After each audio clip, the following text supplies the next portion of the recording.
Allan Donald is the only South African in my line-up here.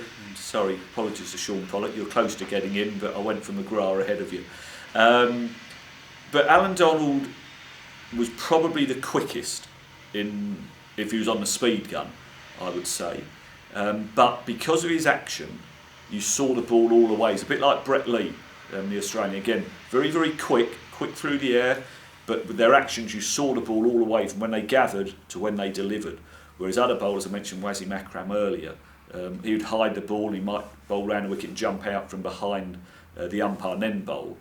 That seemed even quicker. But with Donald, you saw the ball all the way. You had to then try and play it. Very aggressive, quick bowler. Great competitor, very proud South African.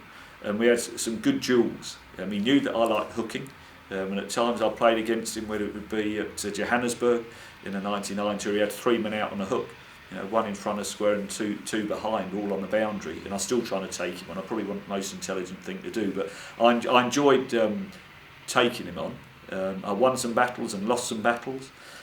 He's one of the few bowlers who actually hit me at Port Elizabeth on that tour of 99. I went to pull him and hit me in the visor, and followed through and nodded, and I nodded, just straightened the visor out and carried on.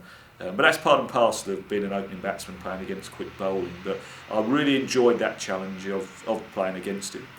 Another one, say, fierce competitor, but a good fella off the field. I think Allan Donald in England will be remembered for the duel he had with Michael Atherton at Trent Bridge in the 1998 series, which we went on to win. We lost heavily at Lord's, having drawn at Edgbaston. Then we went to Old Trafford. Again, I mentioned I got a big 100. But that was a battle against Donald there, and England hung on right at the end there. He bowled his heart out, he did. But we just secured the draw, and then went on to win the last 2 Test matches. But that little passage of play, Allan Donald against Michael Atherton at Trent Bridge, where Athers gloved it through the Boucher and was given not out.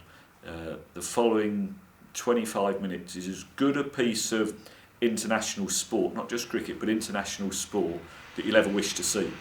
Because you had 2 people at the top of their game going toe to toe, not wanting to give an inch.